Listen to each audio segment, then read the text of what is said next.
Red one winter operation में हमें देखने को मिलेंगे द्वायना जॉनसन और कैप्टन अमेरिका क्रिस इवंस। साथ में पूरी फिल्म का कास्ट लाजवाब है, ज्यादातर कलाकार हॉलीवुड के बड़े सितारे हैं। यानी ये फिल्म है जाने पहचाने चेहरों का शानदार मिश्रण। फिल्म की थीम एक्शन कॉमेडी पर आधारित है। साधारण शब्दों में यह एक व्यक्ति की खोज की कहानी है। फिल्म के एक्शन सीन बेहद शानदार तरीके से फिल्माए गए हैं। दर्शकों को फिल्म के दौरान एड्रेनालिन रश महसूस होगा। इसके अलावा फिल्म के स्पेशल इफेक्ट्स वास्तविक लोकेशंस पर आधारित हैं। सीन की क्रिएशन शानदार है। डायरेक्टर की कल्पना शक्ति काबिले तारीफ है। हर जादुई प्राणी का चित्रण, चाहे वह उनका लुक हो या उनकी पर्सनालिटी, बहुत ही जीवंत तरीके से किया गया है। फिल्म के कॉन्फ्रंटेशन सीन हास्य और रोमांच से भरपूर हैं। यह हर उम्र के लिए एक बेहतरीन फैमिली फ्रेंडली फिल्म है। कहानी के बारे में क्या? यह सब शुरू हुआ क्रिसमस ईव की रात। सांता क्लॉज निक और नॉर्थ पोल के सिक्योरिटी चीफ कैलम ने बाहर जाकर लोगों की क्रिसमस गिफ्ट की ख्वाहिशें सुनने का काम किया। दिन भर की कड़ी मेहनत के बाद आखिरकार उन्होंने छुट्टी पाई और आर्कटिक लौट आए। कैलम ने कहा कि अब वह यह काम नहीं करना चाहता। यहाँ तक कि निक भी खुद को थका हुआ महसूस करता है। फिल्म की कहानी को दो समानांतर लाइनों में बताया गया है। दूसरी कहानी में आता है जैक, जो एक बदनाम बाउंटी हंटर है। बस उसे पैसे दो और वह किसी भी काम को करने की हिम्मत रखता है। जब कैप्टन अमेरिका कैलम कुछ गलत काम कर रहे होते हैं, तभी कैमरा सांता क्लॉज की तरफ मुड़ता है। सांता, जो पहले से ही उदास था, उसे अपने एक कर्मचारी से रिजाइन का संदेश मिला। इस खबर से मायूस सांता किडनैप हो जाता है। वहीं कैलम, जो हवा का आदमी कहा जाता है, सांता के किडनैप होने की हल्की सी भनक से सतर्क हो गया, लेकिन फिर भी वह इस किडनैपिंग को रोकने में असफल रहा। दूसरी पार्टी को सुन त्जू की आर्ट ऑफ वॉर का पूरा ज्ञान था। उन्होंने चालाकी से कैलम को जाल में फंसा लिया। इसके बाद कहानी में एक और परिचित किरदार की एंट्री होती है। नहीं, यह आर्कटिक ओशन नहीं है। यह है एक्शन एक्ट्रेस लूसी लियू, जो इस बार गॉड मैनेजमेंट ब्यूरो की डायरेक्टर जोई का किरदार निभा रही हैं। डायरेक्टर के रूप में उनकी जिम्मेदारी है जल्द से जल्द अपनी टीम तैनात करना और मदद के लिए सही आदमी ढूंढना।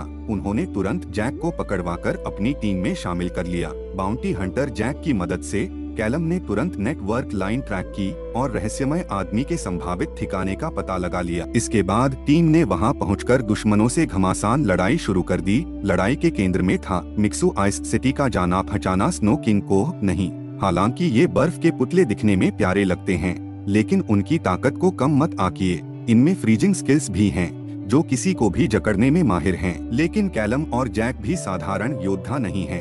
एक भयंकर लड़ाई के बाद इन बर्फीले स्नोमैन को चूर चूर कर दिया गया। नए सुराग मिलने के बाद दोनों ने बड़े पैमाने पर उस व्यक्ति की तलाश शुरू कर दी। कहानी अब एक पौराणिक दुनिया में प्रवेश करती है। यह पता चलता है कि निक का एक छोटा भाई भी है, क्रैम्पस। दोनों भाइयों के विचार अलग अलग हैं और उनके बीच पहले कुछ संघर्ष भी हो चुके हैं, इसलिए उन्होंने एक समझौता किया था। क्रैम्पस ने अपनी खुद की एक अलग जगह पर कब्जा कर लिया। इस संबंध को ध्यान में रखते हुए उन्होंने अपनी जांच को क्रैम्पस पर केंद्रित करने का फैसला किया। लेकिन चूंकि गॉड एडमिनिस्ट्रेशन के लोग क्रैम्पस की सीमा में प्रवेश नहीं कर सकते, इसलिए वहां जाने से पहले दोनों एक खिलौना स्टोर गए और उपकरण इकट्ठा किए। जैक बहुत उत्साहित था। क्या आपके पास वंडर वुमन के फिगर्स हैं? क्रैम्पस की सीमा में पहुंचने के बाद कैलम और जैक को अपहरण कर लिया गया।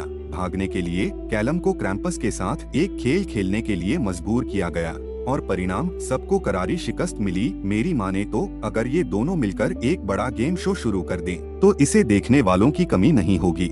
इस कमरे में मौजूद हर किसी को उड़ना होगा। बाद में यह जानने के बाद कि निक अब इस क्षेत्र में नहीं है, दोनों को फिर से वहाँ से निकलना पड़ता है। हालांकि रास्ते में निक का पता नहीं चला, लेकिन अब उनके पास निक की मौजूदगी को लेकर नए विचार हैं। तो निक आखिर हैं कहाँ और आगे चलकर दोनों किन किन रोमांचक घटनाओं का सामना करेंगे?